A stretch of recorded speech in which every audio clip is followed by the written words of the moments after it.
Hello everybody.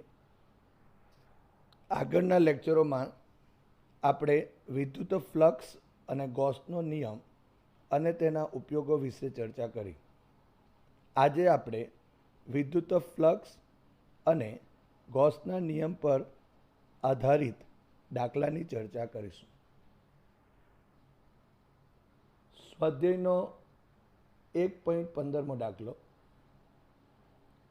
एक समान विद्युत क्षेत्र E सदिश is equal to 3 into 10³ I caret newton per coulomb नो विचार करो.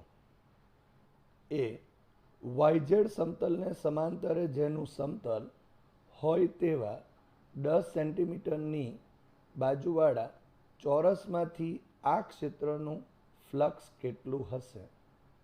ऑप्शन बी, जो विद्युत क्षेत्र ज ચોરસના સમતલને દોરેલો લંબ એક્સ અક્ષ સાથે 60 ડિગ્રીનો કોણ બનાવે તો તેમાંથી ફ્લક્સ કેટલું હશે?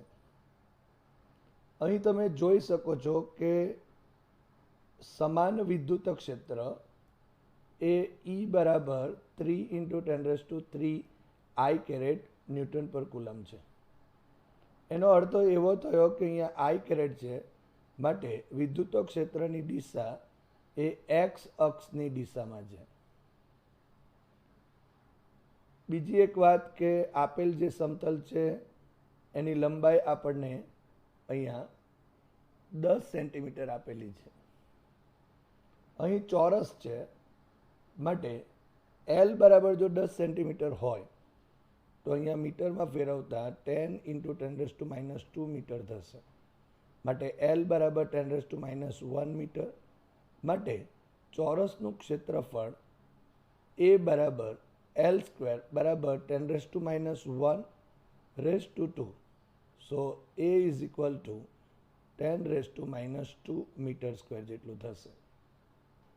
હવે ઓપ્શન એમાં આપણે જોઈ શકીએ છીએ કે વાયઝેડ સમતલને સમાંતર જેનું સમતલ હોય તેવા, એટલે કે આ વાય અને આ ઝેડ છે એને સમાંતર, એટલે ધારો કે આ જે 10 સેન્ટીમીટર લંબાઈનો ચોરસ છે તે દર્શાવેલ છે.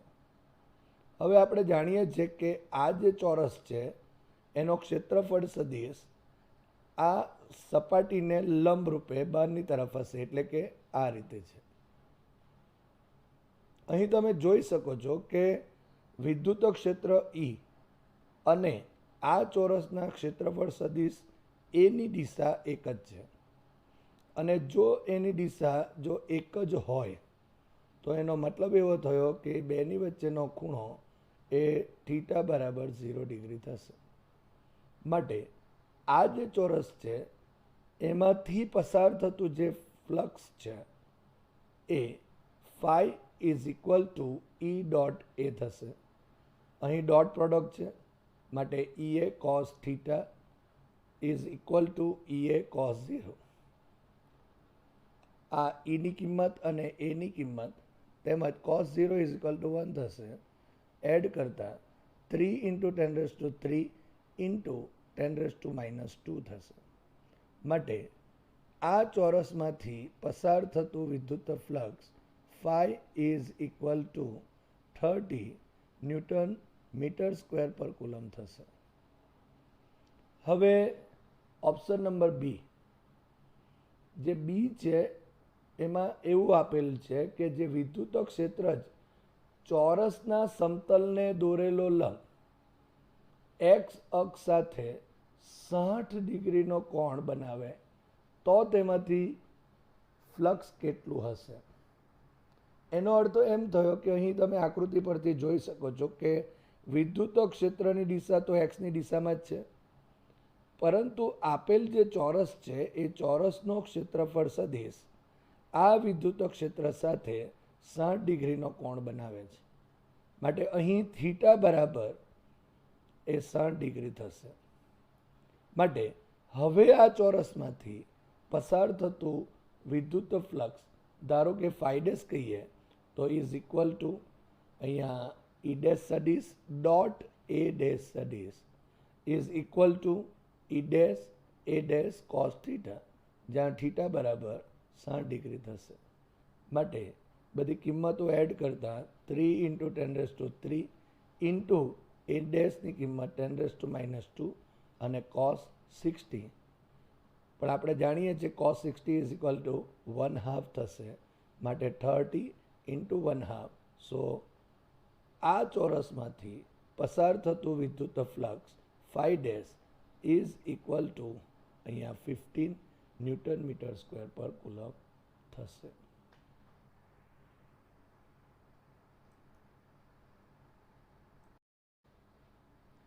હવે સ્વાધ્યાયનો 1.16મો દાખલો. આ દાખલામાં 20 સેન્ટીમીટરની બાજુવાળા એક ઘન કે જેની બાજુઓ યામ સમતલોને સમાંતર રાખેલ હોય તેમાંથી સ્વાધ્યાય 1.15માં દર્શાવેલ વિદ્યુત ક્ષેત્રનું ફ્લક્સ કેટલું હશે. આપણે આગળના દાખલામાં જોયું કે વિદ્યુત ક્ષેત્ર E ઇઝ ઇક્વલ ટુ 3 × 10³ I⁻N/કુલમ્બ છે. અહીં આપણે ત્રિપરિમાણ દર્શાવેલ છે.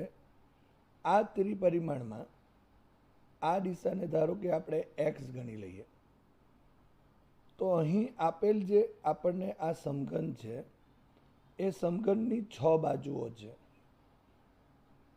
આ જે 6 બાજુઓ જે છે એ 6 બાજુઓમાંથી જે A, B, C, D, E, F, G, H અને સામેની બાજુ A, E, H, D અને નીચે D, B, F, G અને C.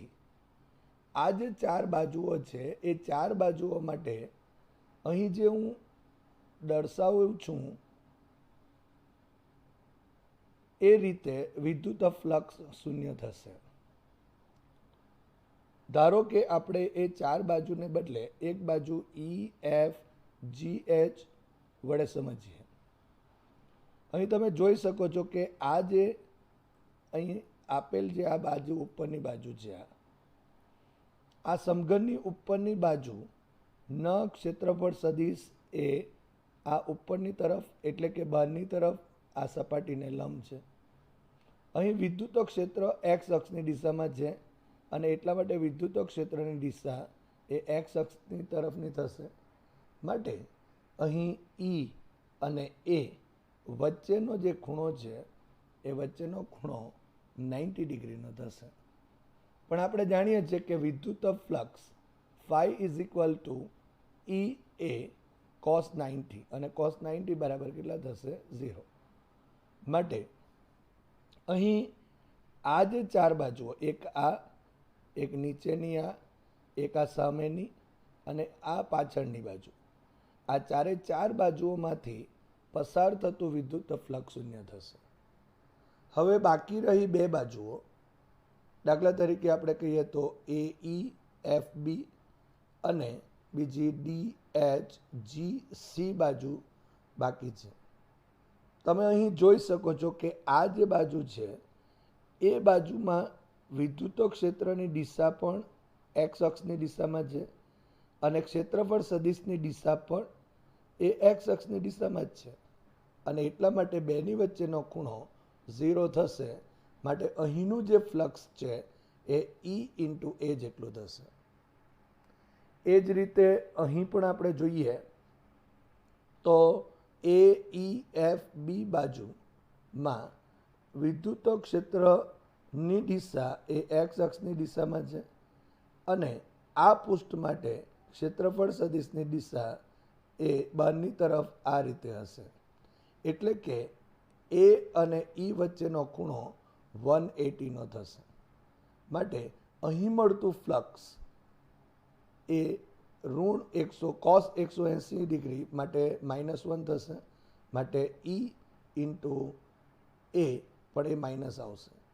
અહીં વિદ્યુત ફ્લક્સ આ પૃષ્ઠ સાથે સંકળાયેલું વિદ્યુત ફ્લક્સ માઇનસ છે EA અને અહીંયા આ પૃષ્ઠ સાથે સંકળાયેલું વિદ્યુત ફ્લક્સ પ્લસ ઈએ છે, માટે ટોટલ ફ્લક્સ આ બે પૃષ્ઠ માટે 0 થશે.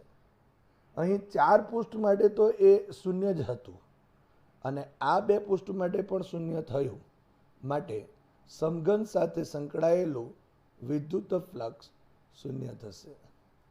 બીજી રીતે કહીએ તો આ જે બાજુ છે તે અને આ જે બાજુ છે તે એ બાજુઓ માટે એમ પણ કહી શકાય કે અહીંથી જેટલી ક્ષેત્રરેખાઓ અંદર દાખલ થાય છે એટલી જ ક્ષેત્રરેખાઓ આ પૃષ્ઠમાંથી બહાર નીકળી જાય છે અને તેથી પરિણામી ક્ષેત્રરેખાઓ અહીંયા 0 થઈ જશે અને એટલા માટે પણ વિદ્યુત ફ્લક્સનું મૂલ્ય શૂન્ય થશે.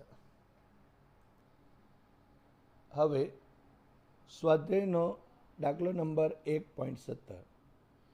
એક બ્લેક બોક્સની સપાટી આગળના વિદ્યુત ક્ષેત્રની કાળજીપૂર્વકની માપણી દર્શાવે છે કે બોક્સની સપાટીમાંથી બહારની તરફનું કુલ flux 8 × 10³ newton metre square per coulomb છે. એ બોક્સની અંદરનો કુલ વિદ્યુત ભાર કેટલો હશે? અને બી, જો બોક્સની સપાટીમાંથી બહારની તરફનું કુલ એટલે કે નેટ ફ્લક્સ શૂન્ય હોત તો તમે એવો નિષ્કર્ષ તારવી શક્યા હોત કે બોક્સમાં કોઈ વીજભાર નથી. આવું હોય તો કેમ અથવા ન હોય તો પણ કેમ? ચાલો આપણે એનો ઉકેલ જોઈએ. તો સૌપ્રથમ આપણે ગૌસના નિયમનો ઉપયોગ કરીએ. અહીં બે કિંમતો આપેલ છે. એ બે કિંમતોમાં એક વિદ્યુત ફ્લક્સ આપેલ છે. અહીં તમે જોઈ શકો છો વિદ્યુત flux 8 × 10³ newton metre square per coulomb છે અને એપ્સિલોન 0 આપણે જાણીએ છીએ 8.85 × 10⁻12 કુલમ સ્ક્વેર પર ન્યૂટન મીટર સ્ક્વેર જેટલું થશે. હવે ગૌસના નિયમ મુજબ phi is equal to sigma q divided by epsilon 0. માટે બોક્સની અંદરનો કુલ વિદ્યુત ભાર sigma Q is equal two epsilon 0 × 5 થશે. સિગ્મા ક્યુને સૂત્ર કરતા બનાવીએ છીએ. અહીં એપ્સિલોન 0 અને 5ની કિંમત એડ કરતા 8.85 × 10⁻12 8 × 10³ માટે અહીં 10⁻12 અને 10³ સો 10⁻9 થશે અને 8.85 × 8નો ગુણાકાર કરતા 70.8 થશે. માટે અહીં 10⁻6 સ્વરૂપે લેતા 0.0708 × 10⁻6 કુલમ જેટલું થશે. માટે સિગ્મા ક્યુ બરાબર 0.0708 માઇક્રો કુલમ. આ આપણા પાસે જે એ સવાલ હતો એનો જવાબ થશે. હવે બીજા સવાલમાં એવું કીધું છે કે બોક્સની સપાટીમાંથી બહારની તરફનું કુલ ફ્લક્સ શૂન્ય હોત તો તમે એવો નિષ્કર્ષ તારવી શક્યા હોત કે બોક્સમાં કોઈ વીજભાર નથી. આવું હોય તો કેમ અથવા ન હોય તો પણ કેમ? એટલે કે બોક્સમાં વીજભાર શૂન્ય હોય તો જ વિદ્યુત ફ્લક્સ શૂન્ય હોય એવું જરૂરી નથી. માટે પહેલો આન્સર આપણો આવશે ના. કારણ કે જો બોક્સની સપાટીમાંથી બહારની તરફનું કુલ વિદ્યુત ફ્લક્સ શૂન્ય થવા માટે બોક્સની અંદર જે ચોખ્ખો વિદ્યુતભાર છે તે શૂન્ય હોવો જોઈએ. એટલે કે વીજભાર ન હોય તો જ ફ્લક્સ શૂન્ય થાય એવું નથી, પરંતુ ચોખ્ખો વિદ્યુતભાર શૂન્ય થવો જોઈએ. હવે સ્વાધ્યાયનો 1.19મો દાખલો જોઈએ.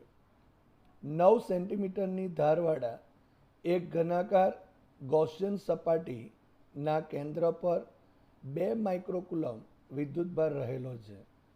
આ સપાટીમાંથી કુલ વિદ્યુત ફ્લક્સ કેટલું હશે? તમે અહીં જોઈ શકો છો કે જે બાજુની લંબાઈ છે એ 9 સેન્ટીમીટરની છે. અહીં એક સમઘન બતાવેલ છે અને આ સમઘનના કેન્દ્ર પર Q ઇઝ ઇક્વલ ટુ 2 માઇક્રોકુલમ જેટલો વીજભાર મૂકેલો છે. એટલે કે આ સમઘન વડે ઘેરાતો કુલ વિદ્યુત ભાર એ Q ઇઝ ઇક્વલ ટુ 2 માઇક્રોકુલમ એટલે કે 2 ઇન્ટુ 10⁻⁻6 કુલમ જેટલું થશે. માટે ગૌસના નિયમ મુજબ સમઘન સાથે સંકળાયેલું વિદ્યુત flux phi is equal to sigma Q divided by epsilon 0. So is equal to Q divided by epsilon 0. So is equal to 2 into 10⁻⁶.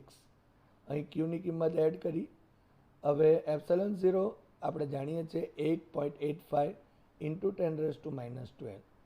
આ 10⁻12 ને ઉપર લઈ જઈએ તો 10⁶ થશે અને 2 ડિવાઇડેડ બાય 8.85 કરીએ તો phi is equal to 0.226 into 10⁻6 થશે. માટે phi is equal to 2.26 into 10⁵ newton metre square per coulomb થશે. હવે સ્વાધ્યાયનો 1.20મો દાખલો. 10 સેન્ટીમીટર ત્રિજ્યા ધરાવતી ગોળાકાર ગાઉસિયન સપાટીના કેન્દ્ર પર મૂકેલા બિંદુવત વીજભારને લીધે તે સપાટીમાંથી -1.0 ઇન્ટુ 10⁻³ ન્યૂટન મીટર સ્ક્વેર પર કુલમનું ફ્લક્સ પસાર થાય છે. અહીં એ જો ગાઉસિયન સપાટીની ત્રિજ્યા બમણી કરવામાં આવી હોત તો સપાટીમાંથી કેટલું ફ્લક્સ પસાર થતું હોત. બી બિંદુવત વીજભારનું મૂલ્ય કેટલું હશે. હવે આપણે જાણીએ છીએ કે ગૌસના નિયમ મુજબ ગાઉસિયન સપાટી સાથે સંકળાયેલું વિદ્યુત ફ્લક્સ એ ગાઉસિયન સપાટી વડે ઘેરાયેલા કુલ વીજભારના મૂલ્ય પર આધાર રાખે છે, પણ એ ગાઉસિયન સપાટીના પરિમાણ પર આધારિત નથી. એટલે કે ધારો કે r ત્રિજ્યાનો ગોળાકાર ગાઉસિયન પૃષ્ઠ લઈએ અને એની ત્રિજ્યા બમણી કરી દઈએ એટલે કે 2r ત્રિજ્યાનો ગોળાકાર ગાઉસિયન પૃષ્ઠ લેવામાં આવે તો અહીં પરિમાણ બદલાતા એના વિદ્યુત ફ્લક્સમાં કોઈ ફેરફાર થતો નથી. માત્ર આ ગાઉસિયન પૃષ્ઠો વડે ઘેરાતો જે વિદ્યુતભાર છે એના પર જ એના ફ્લક્સનો આધાર હોય છે.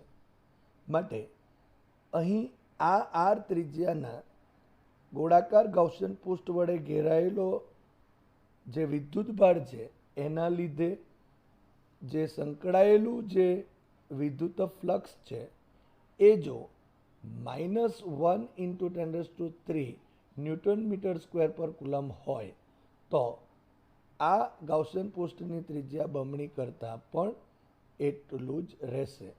એટલે કે ફ્લક્સમાં કોઈ ફેરફાર થશે નહીં. માટે phi is equal to -1 into 10⁻³ newton metre square per coulomb થશે. અહીં બી ક્વેશ્ચનમાં બિંદુવત વીજભારનું મૂલ્ય માંગેલ છે. માટે ગાઉસના નિયમ મુજબ phi is equal to sigma Q divided by epsilon 0. So is equal to Q divided by epsilon 0. બિંદુવત વીજભારનું જે મૂલ્ય છે એટલે કે Q ને સૂત્ર કરતા જો કરીએ તો Q બરાબર એપ્સિલોન 0 ઇન્ટુ phi.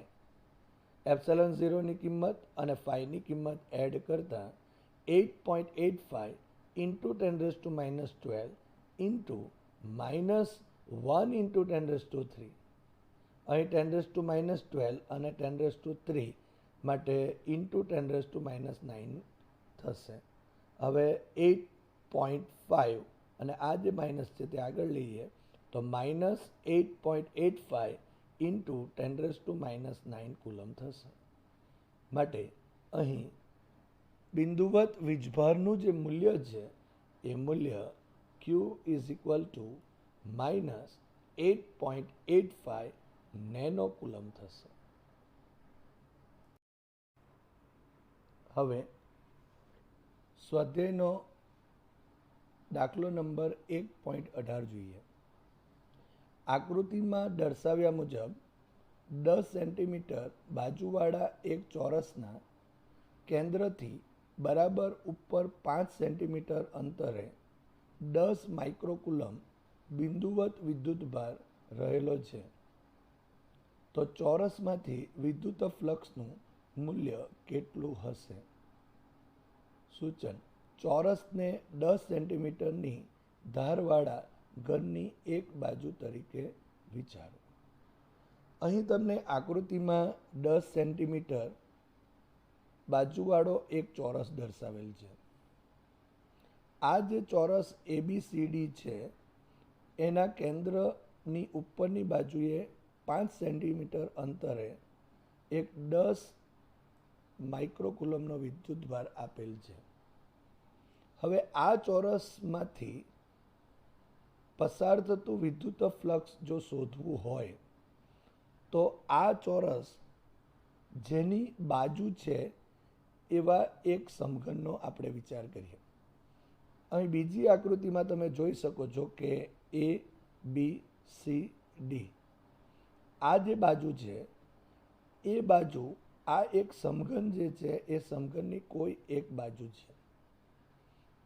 આ ABCD જે ચોરસ છે એના કેન્દ્ર પરથી 5 સેન્ટીમીટર અંતરે વીજભાર Q દર્શાવેલ છે, પરંતુ આ સમઘન 10 સેન્ટીમીટર બાજુવાળો હોય. અહીં કેન્દ્રથી ABCD ના કેન્દ્રથી 5 સેન્ટીમીટર અંતરે આ સમઘનનું કેન્દ્ર આવશે. માટે આ જે સમઘન છે એ સમઘનના અંદર Q ઇઝ ઇક્વલ ટુ 10 માઇક્રોકુલમનો વિદ્યુતભાર થયો. માટે આ સમઘનની જે 6 બાજુઓ છે એટલે કે સમઘન સાથે સંકળાયેલું વિદ્યુત ફ્લક્સ એ phi is equal to sigma Q divided by epsilon 0 is equal to Q by epsilon 0 થશે. પરંતુ આપણને અહીં A, B, C અને D સાથે સંકળાયેલું જ વિદ્યુત ફ્લક્સ જોઈએ છે. માટે ABCD જેવા એક ચોરસ બાજુમાંથી પસાર થતું વિદ્યુત flux phi is equal two અહીં 5/6 થશે. અહીં સમઘનની 6 બાજુઓ છે અને આપણને એક જ બાજુમાંથી જોઈએ છે, માટે અહીંયા 5/6 થશે. માટે આ કિંમત એડ કરતા અહીં Q divided by 6 into epsilon 0. અહીં Q આપેલ છે 10 માઇક્રોકુલમ, માટે Q is equal to 10 into 10⁻⁻6 coulomb થશે. So phi dash is equal to 10 into 10⁻⁻6. આ 6 એડ કરીએ. એપ્સિલોન 0ની કિંમત આપણને ખબર છે 8.85 ઇન્ટુ 10⁻12. સો અહીં 10⁻5 થશે ડિવાઇડેડ બાય 6 ઇન્ટુ 8.85 ઇન્ટુ 10⁻12. અહીં 10⁻12 ઉપર લઈ લઈએ તો 10⁻7 થશે અને 1 ડિવાઇડેડ બાય 6 ડિવાઇડેડ બાય 8.85 લેતા 0.018832 મળશે. માટે phi dash is equal to 0.018832 into 10⁻7 થશે. માટે phi dash is equal to 1.8832 into 10⁻5 newton metre square per coulomb થશે. આ થયો ક્વેશ્ચન નંબર 1.18નો આન્સર.